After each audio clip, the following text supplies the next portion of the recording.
ನಗರಸಭೆ ವ್ಯಾಪ್ತಿಯ ಸುಭಾಷ್ ನಗರದಲ್ಲಿರುವ ಹಸನ್ ಹುಸೇನ್ ಪಂಜಾ ಸಂಸ್ಥೆಯ ಧಾರ್ಮಿಕ ಕೇಂದ್ರವನ್ನು ಅಂಜುಮನ್ ಅಹ್ಲೆ ಸುನ್ನತ್ ಸಂಸ್ಥೆಯು ಸುಳ್ಳು ದಾಖಲೆ ಸೃಷ್ಟಿಸಿ ಕರ್ನಾಟಕ ರಾಜ್ಯ ವಕ್ಫ್ ಬೋರ್ಡ್ಗೆ ಸೇರಿಸಿದ್ದು ದರ್ಗಾಕ್ಕೆ ಬೀಗ ಹಾಕುವ ಮೂಲಕ ಧಾರ್ಮಿಕ ಕಾರ್ಯಗಳಿಗೆ ಅಡ್ಡಿ ಮಾಡುತ್ತಿದೆ ಎಂದು ಸಂಸ್ಥೆಯ ಅಧ್ಯಕ್ಷ ಸಲೀಂ ದುಂಗದರ್ ಆರೋಪಿಸಿದರು.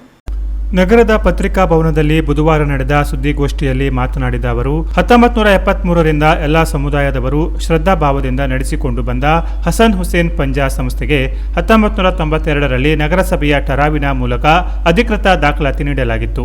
ಆದರೆ 2002ರ ಮೇ 21ರಂದು ನಗರಸಭೆಯ ಆಯುಕ್ತರ ಆದೇಶದ ಮೇರೆಗೆ ಅಂಜುಮನ್ ಸಂಸ್ಥೆಯ ಅಧ್ಯಕ್ಷ ಯಾವುದೇ ಮಾಹಿತಿ ನೀಡದೆ ಜಮಾತ್ ಅಂಜುಮನ್ ಅಹ್ಲೆ ಸುನ್ನತ್ ಸಂಸ್ಥೆಯ ಹೆಸರಿಗೆ ಜಮೀನನ್ನ ಸೇರಿಸುವ ಮೂಲಕ ವಕ್ಫ್ ಹೆಸರಿಗೆ ಸೇರಿಸಿದ್ದಾರೆ. ಜೊತೆಗೆ ಈಚೆಗೆ ಜಮೀನಿನಲ್ಲಿರುವ ಮೊಹರಂ ನಡೆಯುವ ದರ್ಗಾಕ್ಕೆ ಬೀಗ ಹಾಕಿದ್ದಾರೆ ಎಂದು ಆರೋಪಿಸಿದರು.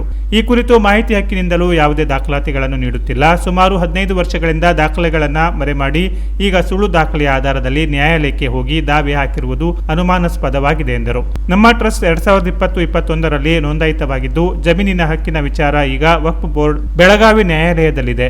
ಪ್ರಕರಣ ತೀರ್ಮಾನವಾಗುವವರೆಗೆ ವಕ್ಫ್ ಹೆಸರಿನಲ್ಲಿರುವ ದರ್ಗಾದ ಆಸ್ತಿಯಲ್ಲಿ ಶಾದಿ ಮಹಲ್ ನಿರ್ಮಾಣ ಮಾಡುವ ಕಾರ್ಯವನ್ನು ನಿಲ್ಲಿಸಬೇಕು, ಇಲ್ಲದಿದ್ದರೆ ಹೋರಾಟಕ್ಕೆ ಮುಂದಾಗುತ್ತೇವೆ ಎಂದರು. ಅದೇ ಅಂತೆ ನಮ್ಮ ಅಶುಖಾನೆಯಲ್ಲಿ ಲಾಕ್ ಮಾಡಿರ್ತಾರೆ. ಲಾಕ್ ಮಾಡಿದ ಭಕ್ತಾದಿಗಳು ನೀಡಿದಂತ ಅಶುಖಾನೆಯಲ್ಲಿ ಬಂಗಾರ, ಬೆಳ್ಳಿ ಹಾಗೂ ಮೌಲ್ಯ ವಸ್ತುಗಳು ಮತ್ತು ಹಣಕಾಸುಗಳು ಇವೆ. ಅದೇ ಅಂತೆ ನಮ್ಮ ಅಶುಖಾನೆಯ ಡಾಕ್ಯುಮೆಂಟ್ಸ್ ಸಹ ಅಲ್ಲೇ ಇದೆ. ಅವರು ಅತಿಕ್ರಮವಾಗಿ ಅದೇ ಕಬ್ಜಾ ಮಾಡಿಕೊಂಡು ಅದು ನಮ್ಮ ಅಶುಖಾನೆಗೆ ಲಾಕ್ ಅನ್ನು ಹಾಕಿದ್ದಾರೆ. ನಮ್ಮ ಪತ್ರಿಕಾ ಬಂಧುವರಂತರಲ್ಲಿ ಕೇಳಿಕೊಳ್ಳ ಮತ್ತೆ ನಮ್ಮ ಶಾಸಕರಾದ ದೇಶಪಾಂಡೆ ಅವರು ಮತ್ತು ನಮ್ಮ ಅಲ್ಪಸಂಖ್ಯಾತ ಕಲ್ಯಾಣ ಇಲಾಖೆಯ ಮಂತ್ರಿ ಆದ ಜಮೀರ್ ಅಹಮದ್ ಖಾನ್ ಅವರು ನಮ್ಮ ರಾಜ್ಯದ ಮುಖ್ಯಮಂತ್ರಿ ಅವರ ಎಲ್ಲರ ಹತ್ರ ನಿಮ್ಮ ಮೂಲಕ ನಾನು ಕೇಳಿಕೊಳ್ಳೋದೇನೆಂದರೆ ಅವರಿಗೆ ಆಗುವಂತ ಫಂಡ್ ಅನ್ನು ಯಾವುದೇ ರೀತಿಯ ರಿಲೀಫ್ ಮಾಡಬಾರದು. ಆ ಆಸ್ತಿಗೆ ಅದೇ ಜಮೀನಿಗೆ ತಕ್ಕಂತೆ ಯಾವುದೇ ರೀತಿಯ ಡಾಕ್ಯುಮೆಂಟ್ಸ್ ಎಲ್ಲ ಚೆಕ್ ಮಾಡಿ ಏನಿದೆ ನೋಡ್ಕೊಂಡು ಆಮೇಲೆ ಒಂದು ಕಾರ್ಯವನ್ನು ಮಾಡಬೇಕು.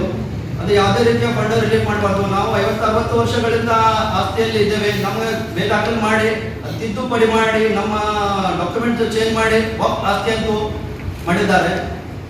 ವಸೀಂ ಜಮಾದಾರ್, ಮೌಲಾಲಿ ಕಣವಿ, ಮುರುಳಿ ರಾಠೋಡ್, ಸಲೀಂ ಮುಕಾಶಿ, ಮಂಜುನಾಥ್ ಕಾಂಬ್ಳೆ, ಅಮನ್ ನ್ಯಾಸಲಗಿ ಹಾಗೂ ಇತರರು ಇದ್ದರು. Canara plus news, Karwar.